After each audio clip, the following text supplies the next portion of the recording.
Donald Trump is not heading to his civil fraud trial like he was scheduled to be doing about right now. He scrapped the plans unexpectedly. In a last-minute post yesterday, writing he, quote, already testified to everything and has nothing more to say. The reversal also came after he doubled down on his dictator remarks at a dinner in New York City. CNN's Kristen Holmes joining us right now with more on all of this. Kristen, no court today, more dictator talk, and now more polling momentum. What are you hearing from that team? Decision for him not to testify. His lawyers had been pushing back on the idea that he would show up in court, and it seems that they won out on that, and Donald Trump decided not to actually take the stand. But this is far from the end of his legal troubles. And when I talk to his team, what they're really trying to figure out now is how to navigate these various upcoming trials, including the one here in D.C., where he is charged with trying to overturn the 2020 election, which is slated to happen in March, which really will be the peak of primary season. So they're trying to figure out how to navigate that. Now, as you look here, this is what I want to show you, this calendar here in January. Look at all of the dates here. This is what we're starting to see. This election season is ramping up. He is expected to travel at least 2 total weeks here between New Hampshire and Iowa, leading into that caucus and then that primary. Again, legal troubles aren't over, and there's still going to be discovery. He's still going to be needing to meet with various lawyers, and that is going to impact how far out he can plan his travel. And one thing to pay attention to, and I know that you noted this, as his polling numbers go up, as he seems to be getting more support from the Republican Party, he's also ramping up his rhetoric, including mentioning that dictator comment one more time over the weekend at an event in New York. Take a listen. Dictator for one day. But the New York Times said, and you know why I wanted to be a dictator? Because I want a wall, right? I want a wall, and I want to drill, drill, drill. One thing just to point out here is that this was an answer saying that he wanted to be a dictator for a day when he was asked by an ally, Sean Hannity, over and over again that if he were to be reelected, would he abuse power? And instead of answering directly, he deflected and said that he would be a dictator for a day. And as we have seen, as his poll numbers continue to go up, as it seems to be inching towards the nomination, that question was a response to a number of anti-Trump Republicans and Democrats who said that if Trump were to be reelected again, that they believed that he would be a dictator or abuse power. And again, when he was asked that directly, he deflected, and now it seems that he's doubling down on that line. Fred. All right, Kristen Holmes, thank you so much. Panelists back with me. We are also joined by CNN legal analyst and former federal prosecutor Elliot Williams. Matt Mowers. Matt Gorman was sitting in your Republican seat on Friday, or on the last day when we talked extensively about the dictator remarks. And he really focused in on the issues that Trump was talking about, the border wall and drill, drill, drill. We've since had a lot of Republicans come out and say, he's just joking. Now, I have to say, I think I was willing to buy that from Republicans for a lot of years when I covered the Trump administration. And then I was there on January 6th. And it definitely stopped being funny. Yeah. What is your take on his decision to do this here? Well, my take is that he's doubling down because he knows we're all going to talk about it.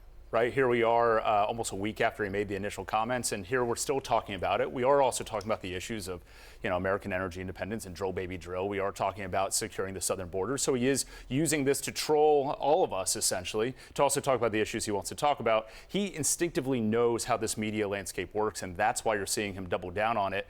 Because otherwise, in no other political environment would you ever double down and say, I'm going to be a dictator even for one moment as an American president.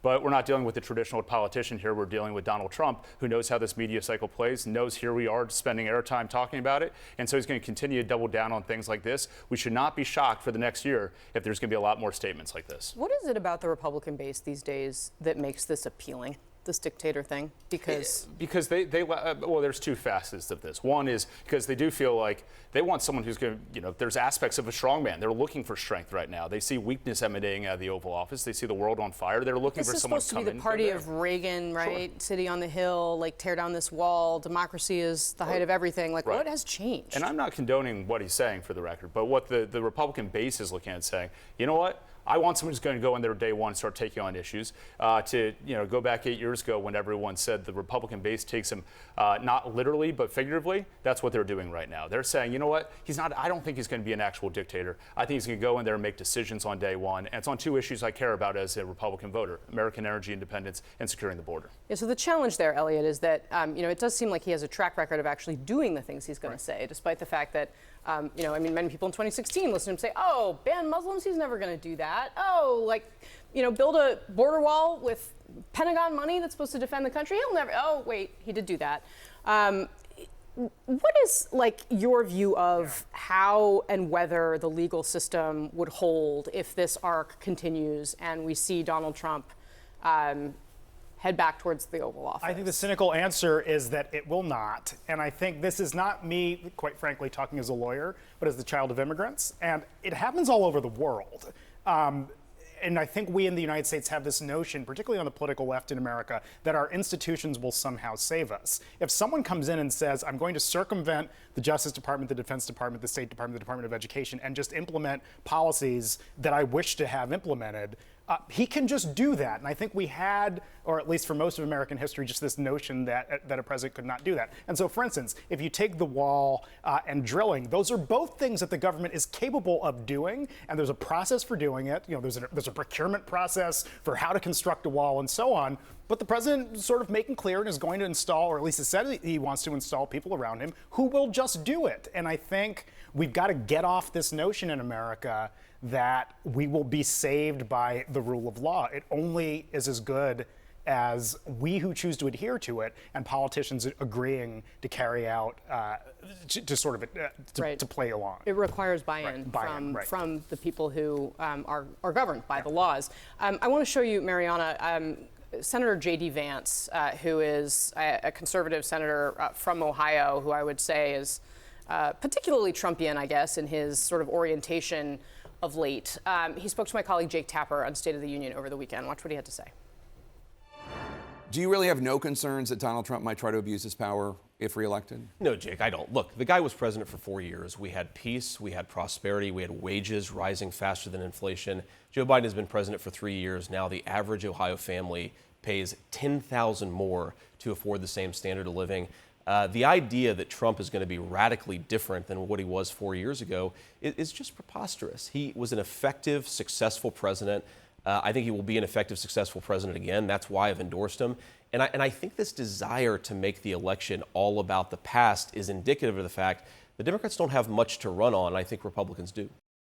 I mean, Mariana, that's what you're going to see from Republicans here in Washington if Donald Trump rolls on. Oh, absolutely. And we even heard from Kevin McCarthy this past week saying, oh, no, don't take Trump at his word. I think it was actually kind of indicative that J.D. Vance himself said, he's not going to be this radically different from what he was. Well, a lot of people remember Trump as being this guy who broke down barriers. And I think one thing that Elliot said, which is true, is that there is concerns about the institutions and who will run those institutions. Because a lot of people said during the Trump administration, and we've seen it from some of his former officials, said, I was there to say the right thing. I tried to change his mind. Or, we put our foot down to make sure certain things stood in place. Those people may not be in that administration anymore. And I think that's something that I'm sure the Biden campaign is going to be leaning on. And I think to that point, it's not just the senior political appointees that he's talking about. It's literally purging many of the career officials whom the former president, and his allies deemed to be insufficiently loyal. That's a big, again, there's a process for firing people in the federal government, but he's now stated that he does not wish to adhere to it. And I think he's capable of doing it. I can't say it enough times. Yes, and I think the power in this for the Biden campaign in this argument lies with the power of making this argument lies with moderate voters, suburban voters, swing voters. We know it is for reasons that you guys were just discussing that we could probably talk about for hours. It is red meat for his base, but his base alone doesn't get him there. He has to win a sliver of independent, moderate, suburban voters. And so the more that the Biden campaign can drive this contrast, can use the 4 years to say, because I think Mariana's right, people remember those 4 years as being borderline autocratic, borderline despotic. If you're not somebody who is inclined to like Trump, that's how you remember those 4 years. So he is an incumbent. I mean, he is not a challenger in the way he was in 2016, where he can just kind of, paint pictures with words. And, he has a 4-year record.